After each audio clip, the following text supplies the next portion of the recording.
Hey guys, thanks for checking out the Notsam Wrestling YouTube channel. While you're here, go ahead and hit like and subscribe because today in studio, a man that people call the greatest independent wrestler in North America, certainly a name that's thrown around as the future of the industry, Lee Moriarty.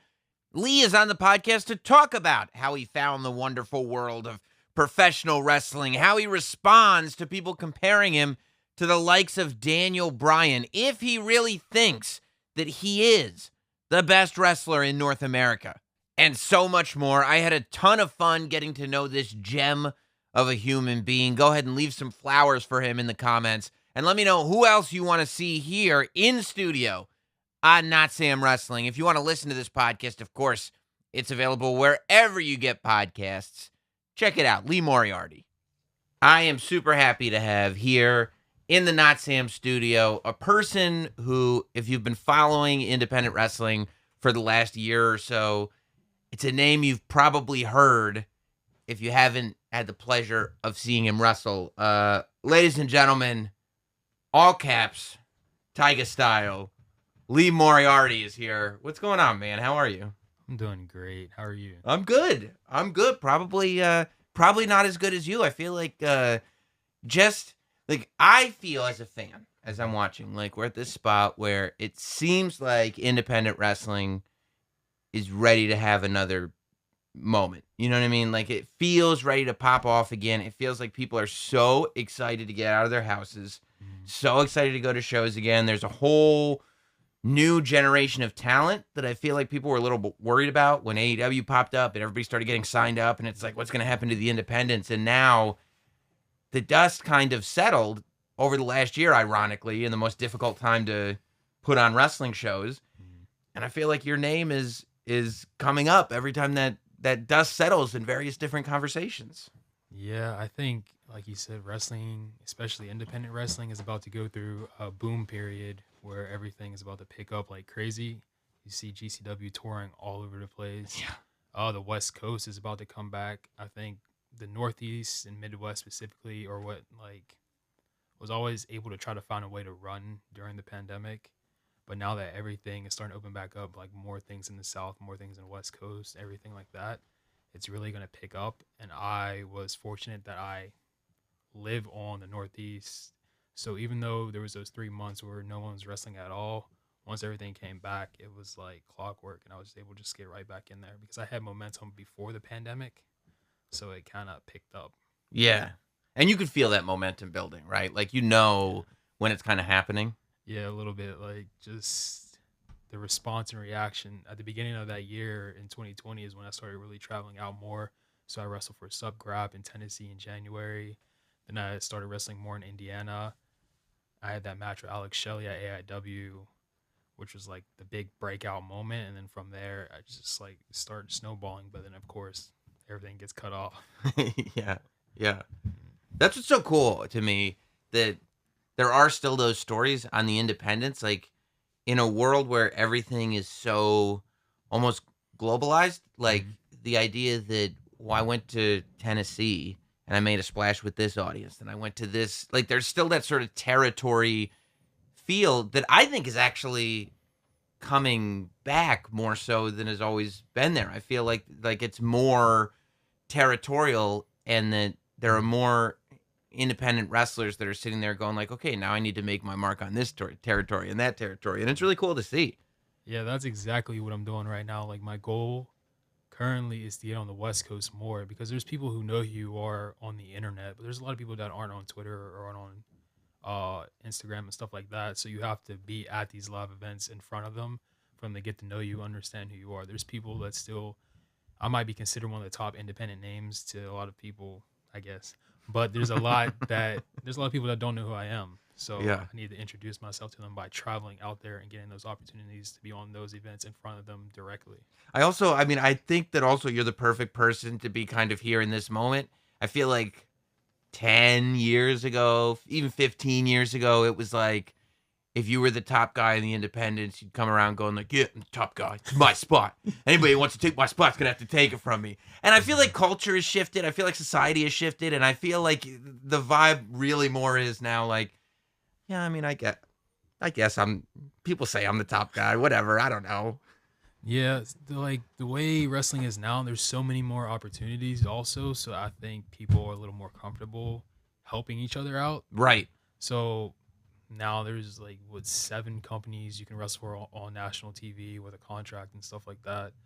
And even also, I think people have a better understanding of what pro wrestling is as, I guess, a business in a way.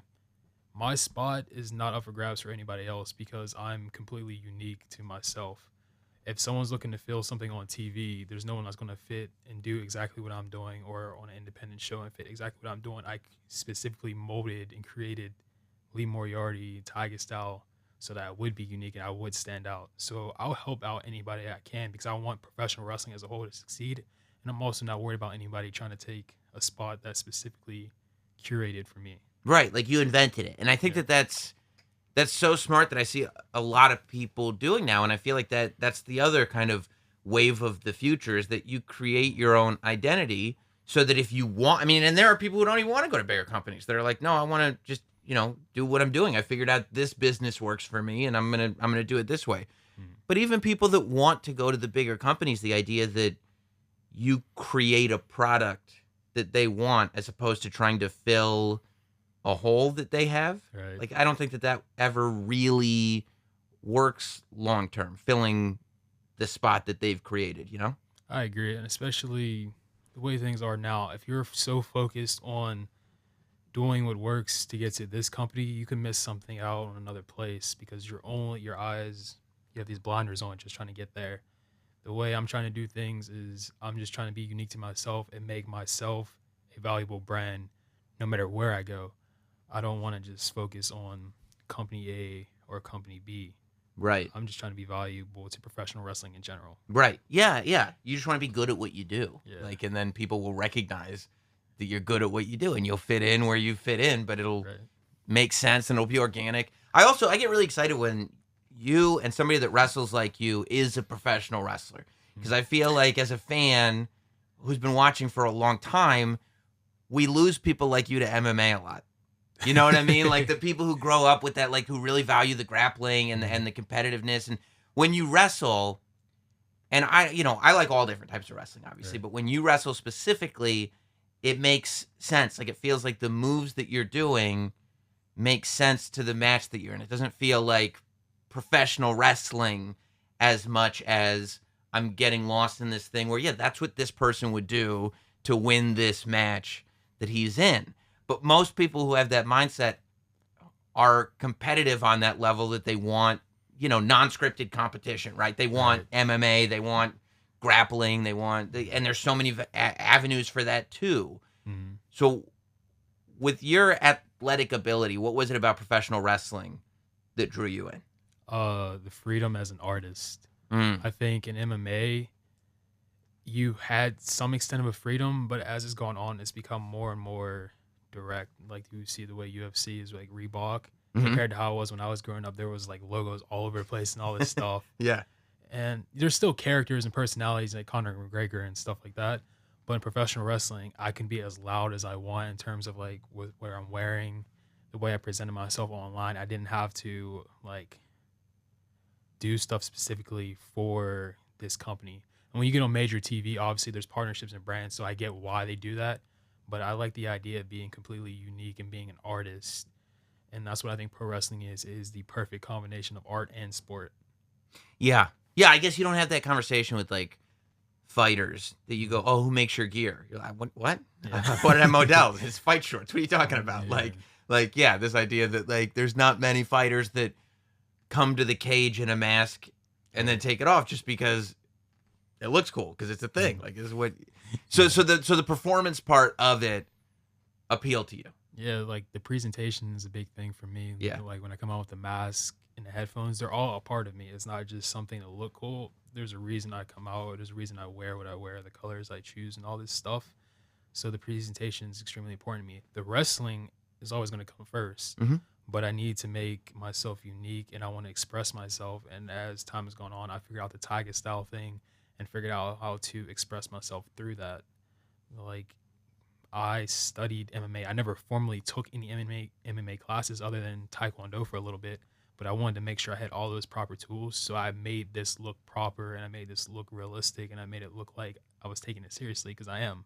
But I also want to bring in people that are maybe more art fans. I want to bring in people that grew up watching Adult Swim. Yes. That grew up watching Toonami and stuff like that, that maybe aren't into wrestling yet because they haven't seen something that connected with them. There's still a whole generation of people that aren't spoken to because a lot of times, like when I was growing up and you were watching WWE on pay-per-view, it was mostly rock and roll music. And occasionally you have like Pitbull or Flo Rida.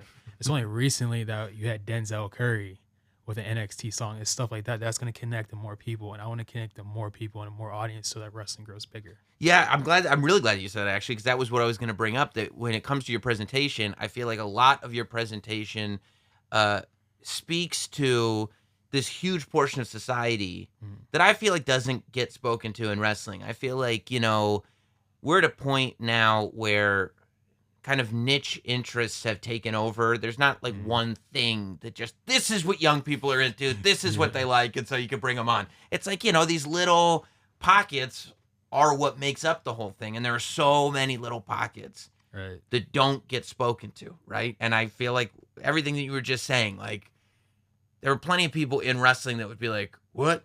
Grown-ups don't watch cartoons. But nobody in wrestling is being like, yeah, but there are grown-ups that watch cartoons. Exactly. And they should also feel like, oh, this guy's speaking to me. Yeah, like when I grew up, you don't really lose interest in the stuff you grew up with because it becomes nostalgic to you and you still have that connection to it. Right. There's a lot of people like Family Guy and American Dad. Those cartoons, like you can watch them as a kid and not understand jokes. And as you get older, there's jokes you understand. So you still have that connection. Yeah. There's always going to be a connection to that part of you. And I think sometimes certain companies, I don't want to say companies, but professional wrestling in general will leave that childhood part of you behind. And I don't want people to forget about what you loved when you were younger. I don't want to forget about what I loved when I was younger just because I'm older now. I still love Toonami. I still love Adult Swim. Yeah. I mean, I think it's also the idea that generations change, right? Like, I'm 37. So the idea like, I don't look back on Family Guy nostalgically. I don't even look at it as that old of a show because I wasn't, like, I was in my 20s, right? Yeah. So, like, but if I was 10 years younger, I'd be like, oh, yeah, that's the show from when I was a kid. Right. And so it wouldn't even occur to me to ever present that era in a nostalgic way. I'd be too busy going like, no, let's reference the 90s because that's what speaks to me, which also should be there. Yeah. But yeah, I mean, I think, but that's what's so important about having younger people involved that really kind of understand. Like, I saw you, one interview you did or something, you were talking about MF Doom and how that's another influence on you, and I'm like, yes, like none of that is in wrestling right now, and it's such a big part of real life. Right. I couldn't tell you like detailed stuff about MF Doom, but I like presentation. It goes back to that, like how he was always wearing his mask, right? His unique way of rapping, his type of beats, those like samples and lo-fis and that cool sound that was always unique to me. So I created TAIGA Style and I decided to spell in all caps to reference MF Doom. So that's always like these little things are important to me. The way I spell TAIGA Style is from Wu-Tang Clan's Ain't None F With song at the beginning. They say like TAIGA Style. That's how I chose to spell it. It's awesome. I wear the black and yellow as a reference to three things: Wu-Tang Clan, Bruce Lee, and the Game of Death, and then Pittsburgh, black and yellow. So it's like everything about me. There's these little things that once people catch on, they appreciate what I'm doing more. So it's like the MF Doom. There's people that like MF Doom, but you don't see it on mainstream wrestling. You don't see it on a lot of indies. But when you see it, you connect to that person more. Right. And I also love, too, that, like, that's where it becomes this amalgamation, right? It's not like you're just sitting there talking to fellow 20-year-olds. You're sitting there going like, yeah, there's Wu-Tang references in here from the 90s. There's Bruce Lee from the 70s. There's like it's this whole thing where there are so many people that can look at what you do and be like, oh, that's cool. I get that. I don't know this other stuff, but I get that part, and that's cool. And then they start watching, and then you get them to stick around for the match, and they watch the wrestling, and then it's like, okay, this is where it's foolproof, right? This is where it's undeniable. Yeah, that's what I do. I try to bring you in with these aesthetics that maybe you get as a fan of other things, and then when you watch me wrestle, I do World of Sports style wrestling. I do Lucha Libre style wrestling. I do the Japanese Puro style wrestling, the American theatrical stuff. I try to blend everything, but not just like throw stuff in here. I want it to flow properly. Right. So that's why I study what I do as much as I do, because I want these things to call back. And I'm not the smartest historian in professional wrestling. Like I couldn't tell you the date and the month and all this stuff that this thing happened, but I can reference like a Les Kellett match from a World of Sport thing. And some people won't understand who that is, but they might look up that name and now this person became a fan of World of Sport. This person might see me do a move and I'll reference it online as like Super Astro, and now they'll go back and watch Lucha Libre when it was in black and white. So I want wrestling fans and I want hip hop fans, I want anime fans, I want everybody to come together. It's awesome when they see the overall package. That's Lee Moriarty. So when did you kind of start going back through the history of all this stuff? Are you the type of person that like when you're interested in something, you don't just consume what's right in front of you, you just go in head first? Or was there a period where you were like, no, I'm gonna have to do all my research. I'm gonna have to go way back. I'm gonna have to start looking at tapes. I'm gonna have to start looking at black and white Lucha Libre. I think as an artist, I become obsessive with something and I try to figure out and break it down. So that's where that comes from. Like when I find something I like, I become obsessed and I research it. When my dad first showed me a Bruce Lee movie, I became obsessed with it, from that fight scene with the nunchucks in the back of the restaurant. And I watched as much Bruce Lee as I could. I watched his interviews and stuff like that. And with wrestling, after my first year, or in my first year, I tore my labrum in my shoulder. So I was out for a little while. I came back in 2017 and I did a seminar with who's now known as Joaquin Wild. Oh yeah. Yeah, and he like went through all this stuff and he did Lucha Libre, and I got like really into it because you can kind of learn Lucha Libre here in the United States, but there is like a lot of little things to make it look proper or do it properly that people don't know about. So to have someone teach you these little things, it like made me interested in more. And then I went down to Mexico and I went to train for a week just to pick up more things. And then I was like, okay, I want to do this in my wrestling matches, but I want it to flow. And I've always been into the World of Sports stuff. Like I'm a big Colt Cabana fan, the way he combines the comedy and that technical side. So I wanted to add that, but I wanted to study it properly. My thing is I have a respect for professional wrestling and I want to understand everything instead of just doing something like a copy and paste. Right now. So so let's talk about Mexico then. Do you just like kind of fall in love with the lucha style and just decide one day, I'm just going to go down to Mexico to train? Did you have a gig in Mexico and you were like, well, while I'm down here, I can also train for a week? Or was it really, no, I got to get more involved. I got to take a week. I know a guy down there. I can do this. It was Joaquin Wild again. I was awesome. At work and he messaged me. He was like, what are you doing this month? I think it was like the end of April. It was when he was going down for his tour in Mexico for a month. And I was like, I don't have anything, because this is before I was getting booked a lot. So he's like, come to Mexico. And I was like, okay. Like a short notice. I just figured out how to get the money together and I went down for a week and and this is actually the time he got that like serious injury. Oh, yeah. Yeah, so I didn't get to like hang out with him a lot, but he set it up. So I stayed with someone named Lowrider and his wife Sadika. And they're like really, really good and they're smart about what they do. Like Sadika is a well-known deathmatch wrestler. Lowrider, he does everything. He's a crazy dude, but I got to stay with them and I just went around. Like I wrestled in Pachuca. My first match was in the same building that Ultimo Dragon had his first match in Mexico. So that was pretty cool. And I would just go around. Like I wrestled in a police station. I wrestled like in a swap meet type place. It was just all over the place and it was cool. But I wanted to go there because that opportunity is rare to get invited by someone who knows all that to go down there and learn. So I was like, all right, I'm going to go do this. And when I got down there, I asked him because I didn't know him that well and he didn't know me that well. But we had like his trainer is Shirley Doe, who's like a Pittsburgh staple. And I guess Shirley Doe talked well about me to him. So when I got down there, I talked to him and he was like, I wanted to see if you would actually come. It was like a test to see if I was taking this seriously. And I went down there and I did it. Yeah, that's so he probably was like, yeah, I'm going to invite this kid. He's not going to come. And when you're like, okay, it was like, oh, okay, we're really doing this then. That is the thing that'll bring a connection like way closer really quick though, right? Like when he realizes. Also, I have to imagine that for someone like you that's so passionate about this stuff, to be around somebody like Joaquin Wild, who like has been doing this forever, but still is like the biggest wrestling fan and like he loves wrestling so much. Yeah. that's got to be an energy that you just like being around, right? It's amazing. I remember this one time a few months ago when everything was shut down. He randomly sent me like French wrestling from, I don't know, the 60s or something. He was talking about the stuff he was learning in the performance center or whatever. Or he would send me just completely out of nowhere matches. And I would study them and I would see these little things that were cool that no one does anymore. And it's that thing like what's old is new again. Yeah. But he's a super nerd of Yeah. wrestling. Like he studies everything, he analyzes everything. He's constantly changing and evolving. You saw how he had like the LED lights, Yes, and stuff like that. And he goes to NXT and he changes it again. And then he's with Legado de Fantasma. He changes that again. He just always evolving, and that's cool. yeah, yeah, yeah. And I love meeting people in that position that like, because there's so much cynicism.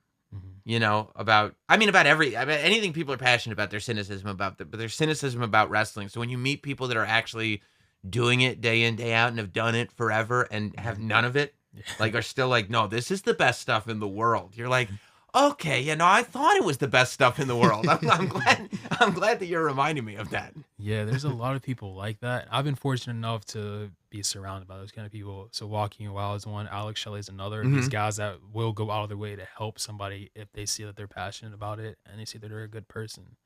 So Alex Shelley will give anybody advice that asks him to if he's able to.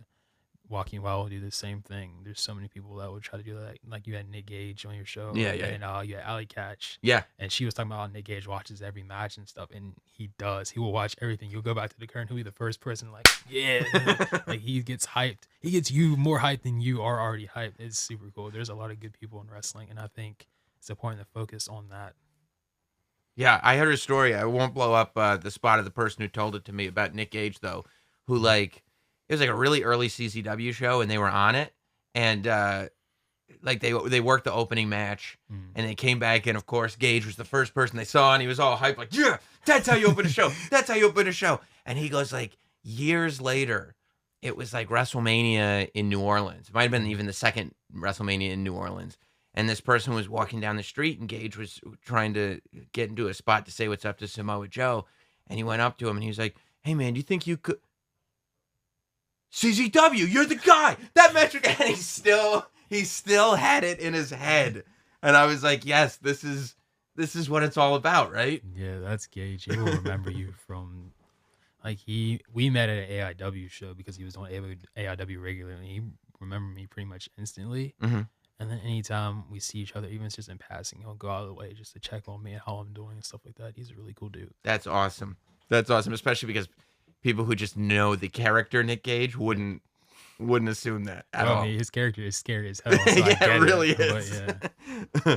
So what got you into being a wrestling fan from the beginning? Like, what was the thing that turned you into a wrestling fan, which then turned you into a wrestling nerd? The Boogie Man. No. Yeah, I was channel surfing and I came across that when I was like 11 or 12 years old on SmackDown. And the Boogie Man, I caught it right at the perfect time because he was making his entrance. And I'm so confused as to what I'm watching because this guy just comes out with worms drooling out of his mouth, smashes an alarm clock on his head, and he starts gyrating. I don't know what I'm watching, but it's interesting. Yeah. He gets in the ring and he fights two guys, like enhancement talent. And I was like, oh, this is cool because I was really into martial arts stuff like that. So it was fighting, but it was also this crazy like horror movie going on. So like my mom's a big horror movie fan, so I think that influenced me a little bit too. So that connection, I just started watching immediately, and then I found out about Rey Mysterio and Batista and Jeff Hardy on SmackDown. So SmackDown became my show, and Jeff Hardy became my favorite wrestler. And then I discovered ECW, and then Raw, and then Impact, and New Japan, and I just kept more and more. Especially because I grew up in the age of the internet, so it was easy for me to just research whatever I wanted or find whatever wrestling I wanted. Yeah, find stuff on YouTube and everything. I just love, because that alarm clock thing. It's like, I mean, I get that like. Eating worms is scary, but why did he just break an alarm clock over his head? Gosh. Yeah, I don't know, but it was cool.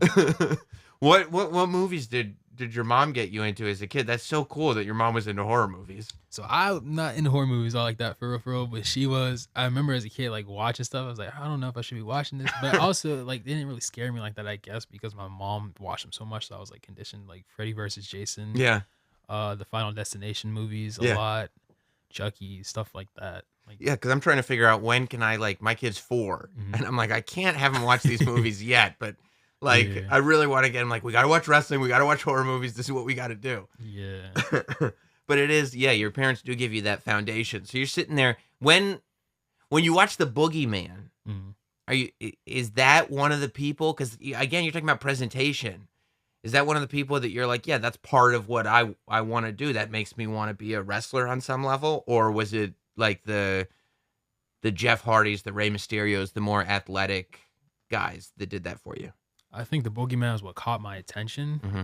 but probably the Jeff Hardys and Rey Mysterios was what made me want to start doing it. And then I think I really started taking it seriously when I found New Japan Pro Wrestling, Prince Devitt, and stuff like that through the Best of the Super Juniors tournaments. And even I think I saw a little bit in New Japan whenever TNA had a partnership with them. Because I remember Tetsuya Naito and Yujiro Takahashi as No Limit as a tag team.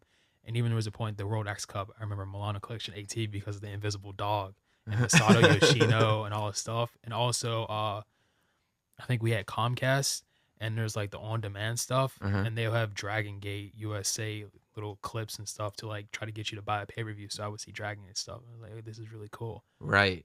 So you figured out pretty early on that wrestling is a far-reaching thing, that there's not just this one thing on TV. There's many different things on TV and many different things around the world. Yeah, all times of the day. There was Raw at 2 a.m. on the weekends. There was Impact was on Wednesday or something. I was channel surfing again, and I saw Sting face paint. So I don't know, maybe it's a face paint thing that like gets my attention. But I remember seeing all that. So there's just wrestling all the time. Which version of Sting? Was this Crow Sting or Joker Sting, or do you even remember? I don't. I think it was just the classic Sting that people know now. Yeah. I remember, I think it was around the time that, and I could be wrong about this timeline, but I remember around the time it was AJ Styles, Christian Cage, and Tomka were in like their group, and LAX was around. So yeah, it was that timeline. Yeah. No, just this thought came into my head as you were talking about it, that there's, so many people that recognize Sting and know exactly who he is, and have no idea what this movie The Crow is. They're like, I don't know what you're talking about. Why do they call him Crow Sting? Do they have a crow? I don't understand. Yeah, I didn't grow up with WCW, but I saw Crow Sting before I actually saw the Crow movie. Right. You're like, and that's so funny too, because you're a Bruce Lee fan, and you're like, what? Brandon Lee is ripping off Sting? I don't understand. So, when did the sort of logical approach that you have to wrestling, was that because of the New Japan influence? You know, what you were talking about before, where you want these matches to make sense, you want the logic to be there, where it's like, this would be what a person does. This is the move that a person would do to either escape this hold, to win this match. Like, you know, there are moves that you do in wrestling for presentation, and you can do things far more realistically. And I feel like you lean more towards that realism side.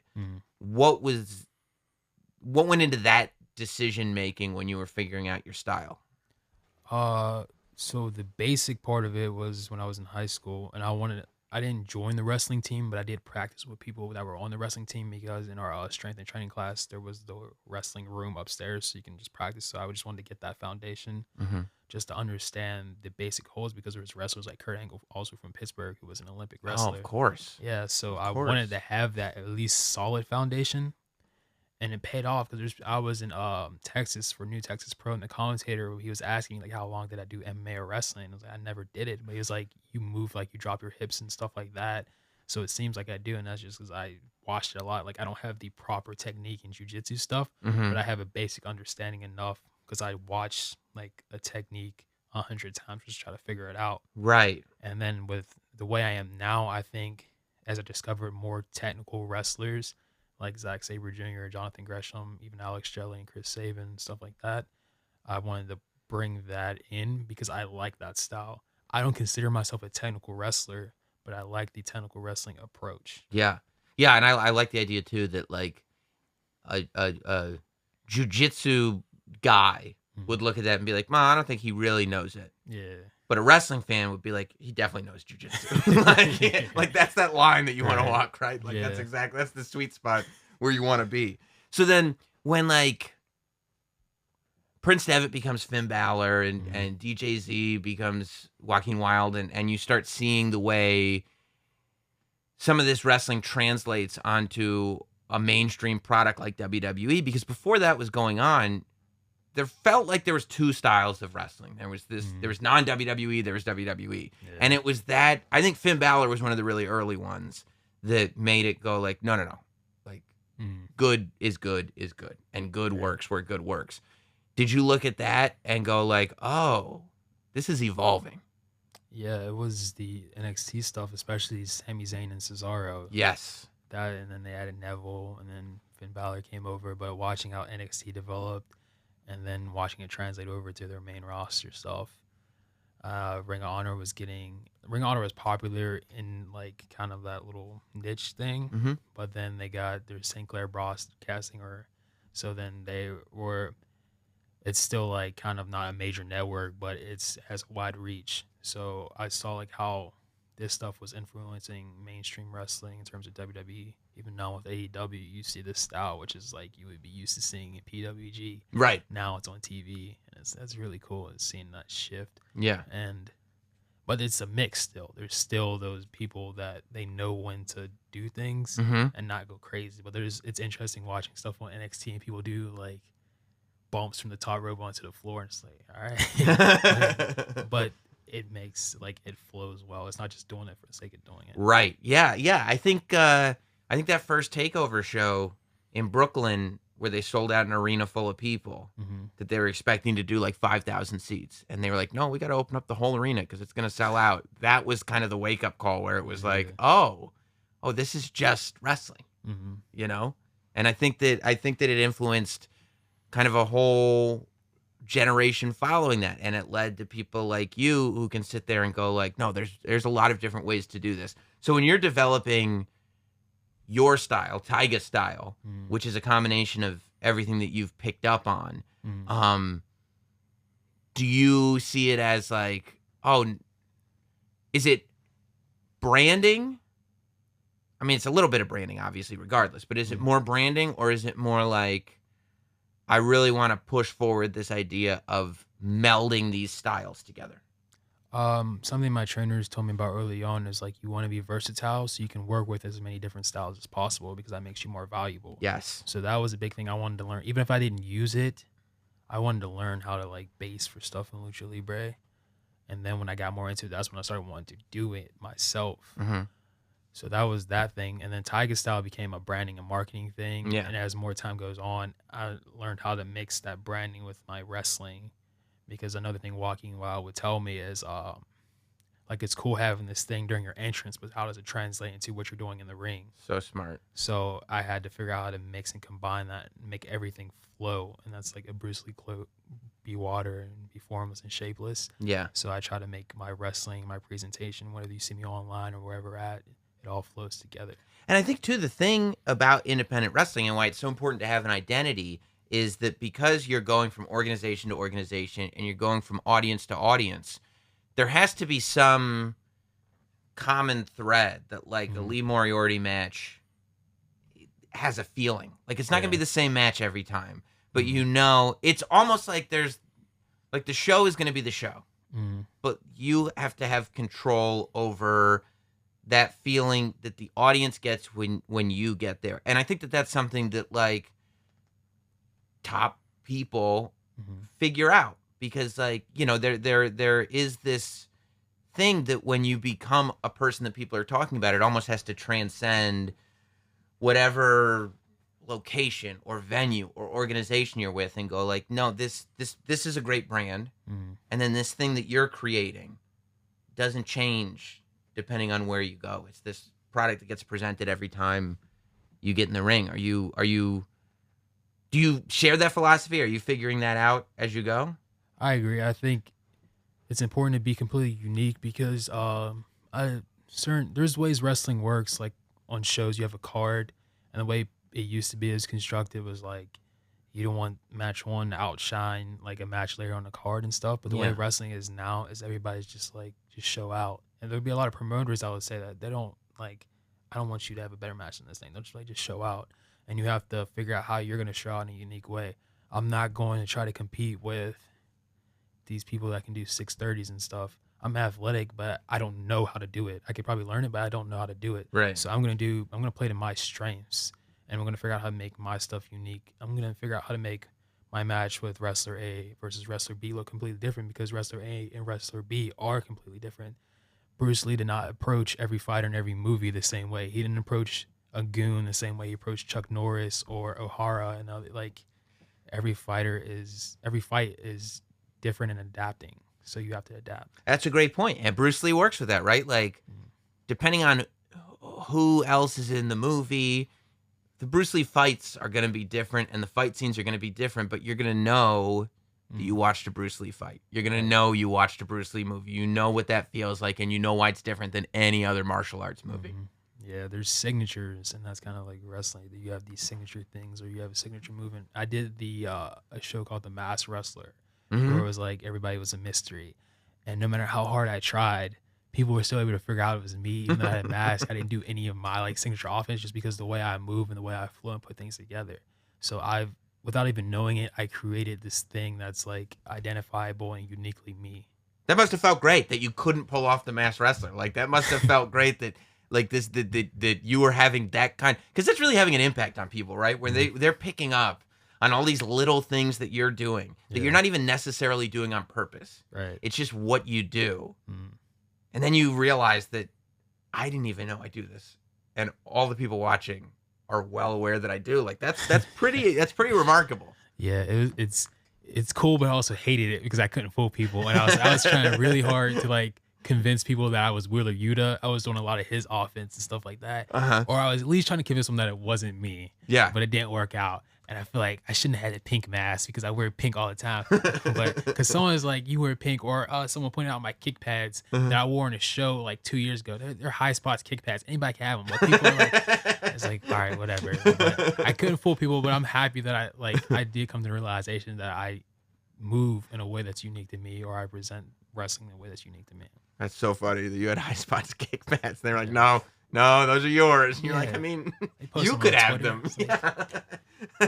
It's an in stock. Like, anybody can just go buy them right now. But of course, it hasn't connected me. I was watching your documentary that you did for IWTV, like where they gave you the camera and like, you know, a period of time in your life or whatever. Yeah. And I thought my favorite part was when you went to Target to buy a kettlebell. Yeah. And I'll tell you, because like, you know, I never even considered, you know, you hear about wrestlers and then maybe they'll get a day gym membership or they'll do this. And you don't even, like, just the thought, I thought it was brilliant when you were like, I'm going to go to Target and I'm just going to go buy a kettlebell real quick. And then I'm going to like find a spot outside because it's a nice day and I'll get a workout in. And I'm like, that's genius. I mean, I don't know how long that's been going on, but I'm like, yeah, this is the DIY lifestyle of an independent wrestler. It was just it was a genius move, I thought. Yeah, like there's gyms around me, and one of the wrestling schools has a gym. I was like, okay, it's nice outside. I'm gonna take advantage of it. I'm gonna work out. I had a kettlebell, but like I've grown stronger since that one, so I need another one. There's nothing wrong. So, and it just worked out conveniently that I had the camera for those 2 weeks. When that time came, so all right, I'll record myself working out. Yeah, put some music behind it. Like, do the whole thing.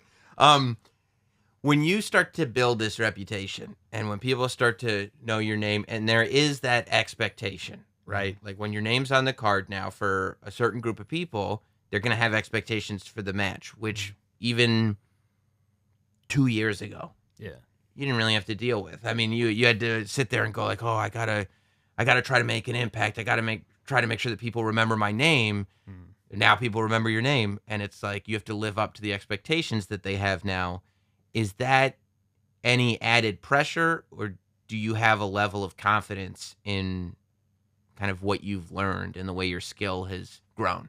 So I think maybe at a point there was a time that it affected me, but since the beginning of my career, I've been put in situations where I never thought I was ready for. My first ever professional wrestling match, I won a tag team championship. My second ever wrestling match, I wrestled someone from Japan who was on excursion.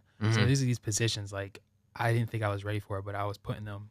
When I wrestled Alex Shelley, I didn't think I was ready for that, but I'm always put in these positions that I don't think I'm ready for. And also, there's no amount of pressure that someone else can make me feel that I don't put on myself. I always put pressure on myself because everybody else has these expectations of me, but it's like people think I'm good. People think I'm like one of the better independent wrestlers. People think the best wrestler in North America. I don't like that. I don't agree at all. And I think that's because I can't take myself out of where I am right now to see that. Yeah. But I always feel like I have something to prove. I was breakout star independently last year, but that was during a pandemic. There was a lot of people that weren't wrestling. There was like the whole part of the country was shut off. International talent wasn't over here. There were people that just weren't comfortable wrestling in that situation. So there's a part of me that thinks like, was I ready, or did I deserve the spots, or was it like a next man up kind of thing? So that's always going to be a chip on my shoulder. And that's why recently I made a post saying like my goal by the end of the summer is to be top 10 wrestler. I saw that. And that's because everybody else might think that, but I need to believe in myself that I am the top 10. And now that everything's opening back up, this is my time to prove it and prove that it wasn't like it just worked out that I was in these situations, that I deserve to be in these positions. I get that. Because, like, from my perspective, if I'm a guy at the show watching you, I'm like, oh, this dude's the shit. He's the man. He's the best. You, I mean, you're still the kid that went to wrestling school, right? Like, you're still, like, it's not like that much changes inside your head because you're the one who's on the journey. Yeah. And, like, I mean, I think for most of this stuff, whether it's wrestling or especially anything creative, I mean, with athletics, like with sports, there's stats, right? And they don't lie. And the stats are the stats, and that's it. But with performance, it's like it's so subjective, and you go like, okay, if they're saying I'm good, I guess I'm good. Like, I'm just gonna keep doing what I'm doing, right? Right. Yeah. I remember I posted that Tony Deppen was saying the same thing. Like, it's subjective, so you can't really be a top 10. But Bruce Lee, again, has a quote about sometimes goals aren't always meant to be reached. It's something to aim at. So it's like, what are you going to accomplish trying to get to such an unattainable goal? So maybe that goal of being top 10 unanimously is unattainable, but I want to see what I can accomplish trying to get there. I love that. Like, what I'm learning here in this conversation is Bruce Lee and Joaquin Wilde are your two guys. Those are the two guys. So do you have an opinion then? Who do you think is like, if you don't think that you're the best independent wrestler in North America right now, who do you think is the best independent wrestler in North America? So I think the top 10 can be rotated between like 20 and 25 wrestlers in the United States alone. I think, I don't know who's officially the best, but like Daniel Garcia and Wheeler Yuta are guys I think those are the guys I'm chasing because of like my age group and our styles of wrestling. Those are guys I'm chasing. But there's also AJ Gray, there's Chris Dickinson and Tony Deppen. They're on Ring of Honor, they're on New Japan, but they're still independent. Right. There's even guys that are signed to MLW like Myron Reed and Calvin Tankman. They're signed, but they're consistently competing on the independents, so I still count them. Allie Katch is doing extremely well, like changing over who she is. Yeah. Like Trisha Dora is doing extremely well. Darius Lockhart does well. He's always like, he has that star energy. There's so many great wrestlers. Shug D, he's redefining who he is to a new generation audience, as well as proving something to an older generation. There's so much good wrestling. I can't say that I'm the top 10 until I can prove it when everything's full strength. Yeah. Yeah, and it's there. Like, this is the summer that it's happening. It's literally happening. Like, I feel like as we're having this conversation. So with that in mind, I mean, you know that anyone people are talking about, the way people are talking about you, clearly big companies are looking, right? Like, especially right now where there's a high level of competition and there is, for the first time in a long time, there's a battle of who's getting signed up. Everybody's getting signed to contracts and it's like, I got to sign this person first. I got to sign that person first. I know that you're going to be doing stuff with MLW. Is there a thought in your mind as to like, okay, whether I think I'm ready for it or not, whether I think it's true or not, I can acknowledge the conversation that's happening about me. And when that conversation has happened about other people, people with a lot of money have said, like, come work for our organization and sign this contract and be a TV star. Is that something that's in your mind right now, that could be in the near future for you? Or have those conversations kind of started happening? There's been feelers and stuff like that in that terms, but it is something I think about, but I don't dwell on it too much because I don't know what these people are thinking. Hmm. I did an interview with a wrestler who's also like a positive mental attitude and mental health guy. His name's Jackson Stone. And something I took away from that was he said, control what you can control. Hmm. There's a lot of stuff we can't control. I can work as hard as I possibly can, but if they're not interested or whatever, they're just not interested, that doesn't mean I'm doing something wrong. It's just not the right time or Yep. it's not the right place or whatever.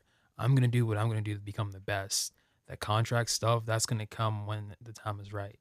I'm just focused on making wrestling better because I was taught and I believe in making wrestling better than the way you found it. Yeah. And just going back to what we were talking about, just you can control being good at what you do. Mm-hmm. So just try to keep Yeah. being better and better at what you do. You don't have to tell me where it is because it probably would not be good business to tell me where it is. But in your mind, when you think as like as a fan, Mm-hmm. is there 5 years? You know, let's say when you're in your 30s, say, Yeah. is there an organization whose logo you see wearing? And again, you don't have to tell me. I'm not Yeah. gonna ask you what the organization is because that wouldn't be smart business on your part to just be like, yeah, I'd really like to go here, please. I'm a big fan. Like, you know, I'm not gonna do that to you. Yeah. But I do want to know, like, in your deepest of thoughts that you would not speak of publicly, is there like, yeah, it would be really cool if a few years from now, Yeah. this is the logo that was, you know, on my shirt. Yeah, there's a couple places that I would like to work, Mhm. and there's a couple, whether it's signed or unsigned, there's places I would like to work. And like signed wise, there's a few places that from the outside looking in Mm-hmm. look like a lot of fun to me. Yes. I haven't experienced them, Yes. but they look like a lot of fun. So, but obviously, like you're saying, like obviously I wouldn't say it publicly, but like, you know, my emails there and stuff like that. But the reason I wouldn't say it publicly is because you can say this place and then again you can miss out on opportunities somewhere else that you might Totally. want to work. Like Totally. I'm gonna And- do what I do. And you don't know, I mean, it's so smart because you don't know from the outside Yeah. where the best spot is. Like, you Mhm. could sit there and fantasize all you want, but like, you don't have the information Right. that would tell you, like, yeah, this is, so why would you ignore anything that's in front of you, right? Exactly. I'll never assume like this is 100% where I want to be because it might not be what you saw it as. Right. Like the rose-colored glasses. Right. I'm just gonna wrestle. I'm gonna have fun. I'm looking forward to wrestling for MLW. I'm excited about that because I like their product. That doesn't mean like I'm going in a free agent. That doesn't mean that I wouldn't sign there. That doesn't mean that I would sign there. It's just I'm focused on just what I can control, and what I can control is me wrestling and me giving a good performance. That's what I'm focused on. And with so many opportunities out there, right? And so Mhm. many people talking about you and everything, you also have to be able to not be blinded by just the idea of like, oh, they want me. You know what I mean? Like there's plenty of reason that if it's not right, that it's okay to say no and wait Mhm. till it is right from either the same people or somebody else, right? Yeah, especially the way now, like how there's so many places that can offer you a contract. Sometimes you'll get buzz a little bit, like you'll start to bubble up, Mhm. and then you'll get signed. Whereas like there's still so much I haven't accomplished as an Yeah. independent wrestler. There's still more I can push that will make myself more valuable later on. Yes. So, and there's nothing wrong with like if you're a wrestler right now and like you got buzz and someone's offering you, there's nothing wrong with taking it. There's nothing wrong with declining it and like betting on yourself. Like everybody's path is different. Everybody has their own vision. Everybody has like no one's living in your shoes. So no one else can make the right decision for you but you. Like for me, it's just I want to do what I can do and I want to see how far I can go. If the right thing comes in front of me at the right time, I'll take it. Mhm. But I don't have blinders on.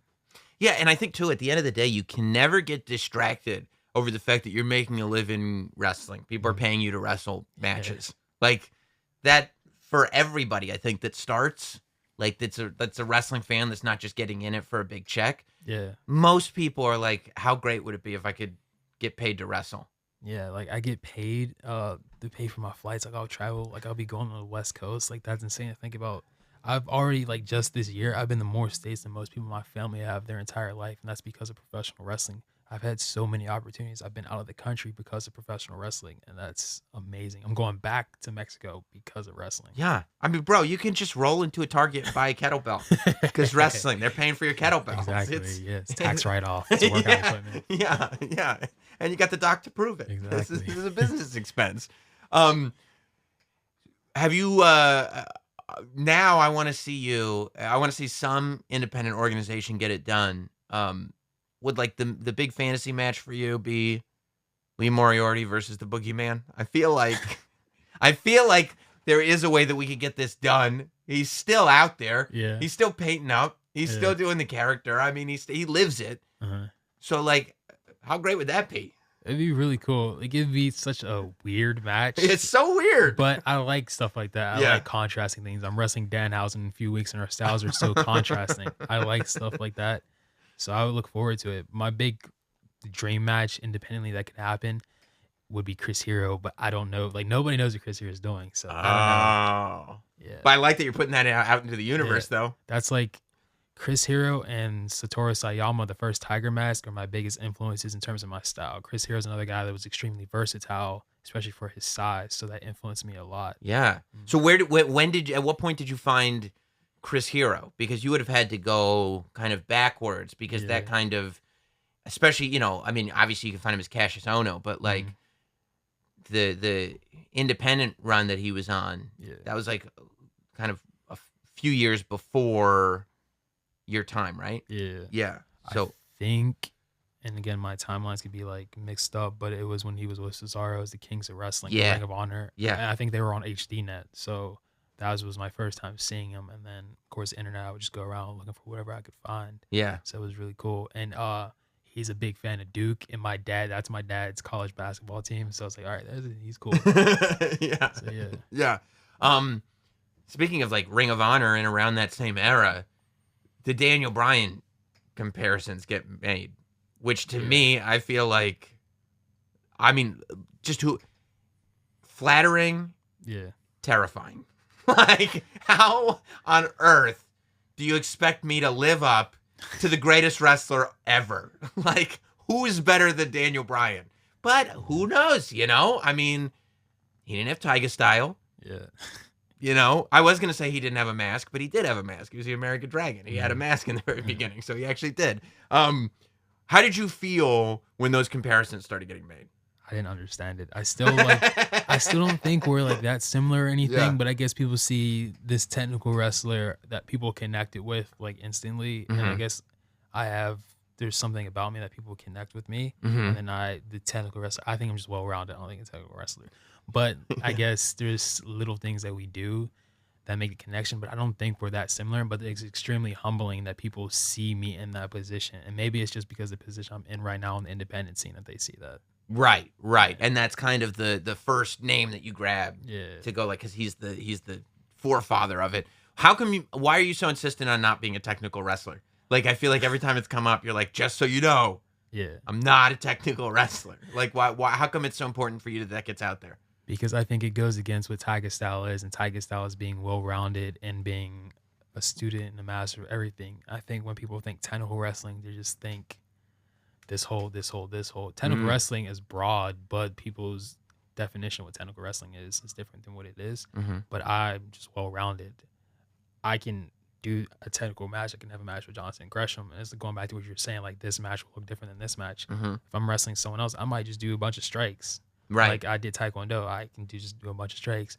Or, I might do more Lucha Libre, heavily influenced matches. So I can do technical wrestling. I can do Lucha Libre. I can do the striking back and forth and stuff. I just don't want to be defined as one thing. Right. It's so funny. It's just about being defined, because you'll find that, like, and I think that you heard it when Allie was here, when Nick Gage was here. It's like, really good at death matches, but I'm also able to do a lot more. And you're on the opposite end of the spectrum. Like, I can do technical wrestling, but I'm not just that person. Have you done any like hardcore stuff? Is that something that you would like to dabble in? No. I remember like a year or two ago, I was wrestling Shirley Doe, and we had kind of hardcore match, so there was hardcore stuff, but I was like, I don't want to use a weapon. I don't want to use a chair and stuff like that. The end of the match was me wrapping like a chain around his arm while I had the like Yuji Nagata armbar on him and stuff like that. So I've used weapons. I prefer to not use them just because I'm either going to be hesitant and it's not going to look very good because I'm worried about hitting somebody with a weapon, or I'm going to hit them and I might hurt them. I don't know. I don't know. But I'm very like, I like watching deathmatch wrestling in person. Yes, you like deathmatch Yeah. wrestling. It's just you're too nice to be hardcore. And it's cool, but I don't think it's for me, especially like, it's just, I don't feel that connection. And I think sometimes people jump on deathmatch wrestling. Not a lot, but there's a few in there that'll jump on it because the hype that comes with doing a deathmatch and stuff like that, the buzz.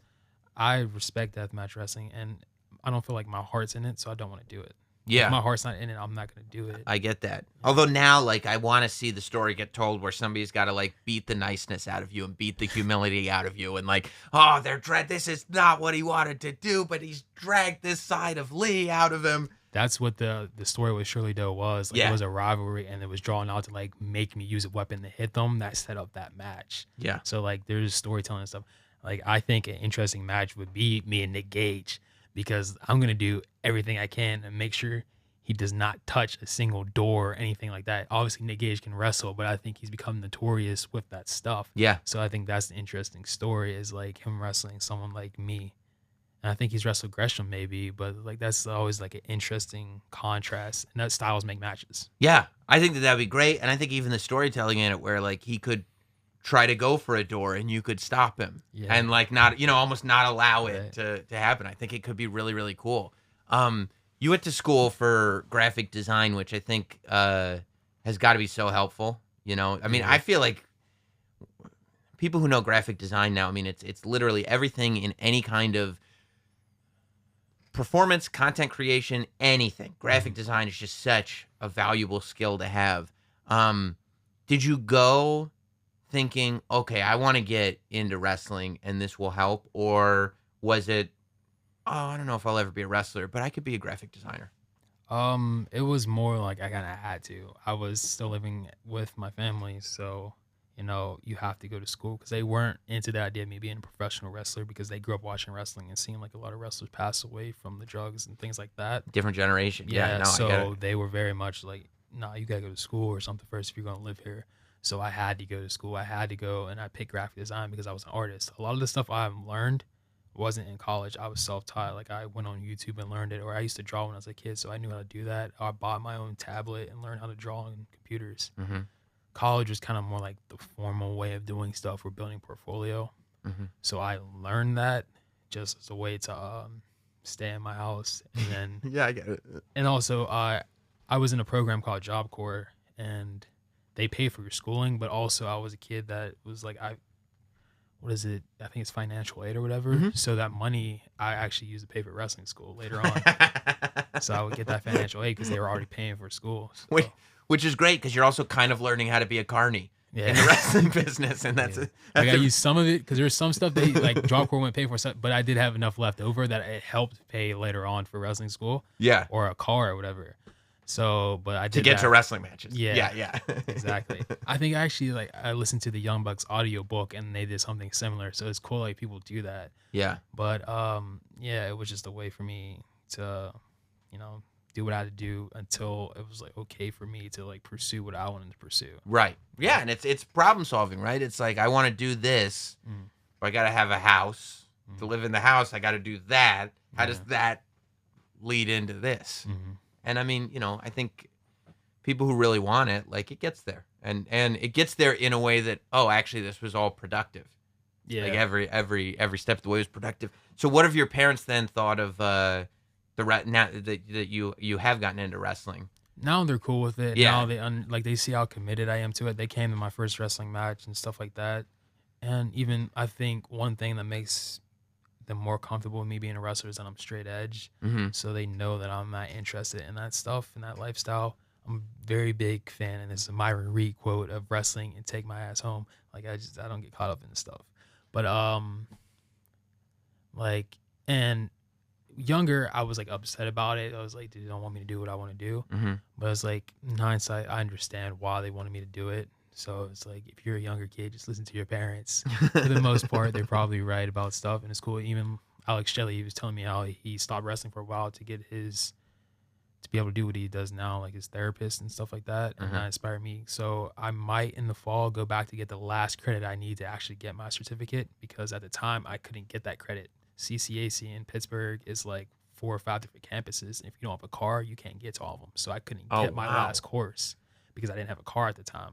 So I'll go back soon enough to get it. Yeah. But and the thing about art is a lot of art is just your portfolio. Yeah. You can create the stuff and build a portfolio and people will hire you. Right. So it's like one of those things, like, it's cool that I'll have that certificate.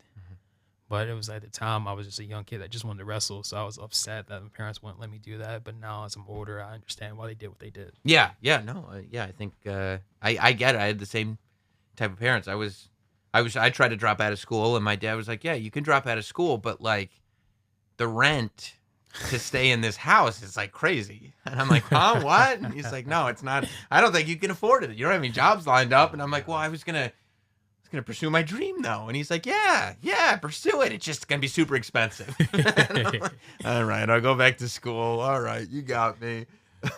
Was it worth it going back to school? Yeah, I mean, ultimately, I did a bunch of radio in school, so it was like, yeah. Yeah. I don't regret that at all. And everything, like, that's the other thing. Like, I got a studio now. Everything worked out, right? Yeah. So clearly, if I had missed it, if I had changed any of the steps, Yeah. I would have ended up differently. And why would I want anything to end up differently, right? Right. I feel like you're probably in a similar boat right now. Have you been straight edge from the jump, or is that a decision that you made later on? Yeah, I was pretty much never interested in the stuff. The neighborhood I grew in wasn't the best, so you'd smell alcohol and stuff all the time. My bus stop was across the street from a bar. I was never interested in that smell or doing any of that stuff. I didn't discover straight edge stuff until I was like 12 or whatever because of CM Punk. But yeah, I've been straight edge since. I just don't. It's nothing against drinking or whatever. I just don't have the desire to do it. And again, Bruce Lee quote: "Remove the non-essentials of your life." Yeah. So yeah, it's like it's not essential for me, so I don't need to do it. Right. You put all your focus on your things that Yeah. that you love. And so that's what you like to do. Then you like to show and go. You like to wrestle and then go home. Yeah, I've been to like after party maybe twice or whatever, but that's just In your whole whole career, pretty like much 2 after I parties. don't really go. But I'll be like the one I went to was AIW, the J-Lit tournament. So I was there for 2 days. So I went to one, and like some fans bought me food. I was like, all right, it's cool. Like I nothing against it, but the way my stuff is, I'm always working. And it's cool to enjoy stuff, but I was like, I'd rather just go home and like sleep for a few hours. Yeah, and I would imagine too, there's probably somebody that wants to like buy you a drink, and you have to be like, no, I don't really drink. Or like, I mean, I guess you could get me a club soda. Oh no, why aren't you drinking? Well, I'm not. Oh really? What made you that? And you're like, I didn't think we were gonna have to have the whole conversation here. I'm gonna go home. Luckily, I haven't had it. Like a lot of places, they have bars and stuff. I haven't had to deal with that. Fans are pretty accepting. Like they understand. Like I don't do that stuff. They're cool with it. Yeah. And I also feel like, if you're like a good dude, people will be like, oh, I don't think that he's got nefarious motives here. It's just not his thing, right? Yeah, just chill. Yeah. Well, man, this has been great. I'm really excited for you and everything that's coming. Do you feel like in that year plus of the pandemic that, I'm sure in the beginning you were worried about losing your momentum, but now that we're kind of out of it, are you kind of amazed that you not only did you not lose your momentum, but I would argue that you've got a lot more momentum now than you did even back then? Yeah, it's kind of like you said, like those steps you took to get to where you are now. And someone else was asking me about that, like, do I feel like the pandemic slowed me down or like slowed my momentum down or changed it? Like, who's to know if I would have these same opportunities if there wasn't a pandemic? When half the world was shut down, like my first match back was with GCW, and there was no other shows running. So like so many more eyes were on that show, especially as GCW is a big platform, or, I had these opportunities. When wrestling was cut off, I learned a lot about myself too. So I worked on my design stuff. I learned video editing, practiced it on my own and stuff like that. So obviously I don't want a pandemic to happen, but I don't look at it as like it messed stuff up or it changed the course of my career in a negative way. I'm happy where I am, and I'm excited to where things are going to go. Yeah, I'm excited too. Did you see Once Upon a Time in Hollywood, the Quentin Tarantino movie? I didn't see it yet, but I heard about it because of the Bruce Lee stuff. Yeah, that's it. I was going to ask you if you're pissed about the Bruce Lee stuff. That's kind of why I haven't watched it yet. Yeah, if you're a Bruce Lee fan, I would just, movie's great, but also, aesthetically it looks cool, so I kind of want to watch it, but then I heard about that and I was like, Yeah, there's some scenes that you'll be. I mean, luckily, like you don't have to go to a theater. You can watch it on like Blu-ray or whatever. You can skip through a couple scenes. So like this watch. Well, that's awesome, man. I appreciate the time and good luck with everything. Is there anything that where can people check out your stuff? Actually, is there a match or anything like that people who might not know you that now are like, oh, this guy's pretty cool, that you want to send people in the direction of to kind of get more familiar with what you do in the ring? I would say the Alex Shelley match with AIW at Built to Last. It's on IWTV. You can watch that, the submission match. You can watch the trilogy and kind of understand the story of how I got to where I am now. There's also a spring break match with GCW at Wrestle Jonathan Gresham. If you like that kind of like wrestling, those are big matches. And anything I've done with Daniel Garcia, Wheeler Yuta, Trey Lamar, Calvin Tankman, yeah, I've had a lot of fun working with people like my generation and like building these rivalries with people because it makes me competitive in a good way and it inspires me. Do you trip out? Because I've seen like matches that you've had. Like, I guess independent wrestling is so different now because everything's on the internet. So like the audience in the room doesn't, like if you're in front of 15 people, you're not actually in front of 15 people because this goes on YouTube. And if you have a great match, it's hundreds of people. But I mean, you've had matches in front of very few people live. Yeah. You've done matches in front of tons of people live. Does that trip you out at all, or are you kind of cool with whatever the turnout is? Those people are going to get a great match.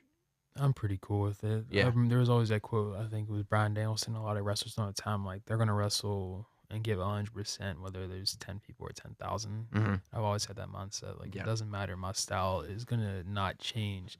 Audiences like different stuff, so that plays a factor, but the amount of people is not going to change how much work I put in or the fact that there's no fans or whatever. It's different feeding off of the energy. Sure. But, like, I don't know. I feel like mentally I transformed to the point once I put that mask on and those headphones on, it's different. And I'm just going through that curtain and I'm ready to work.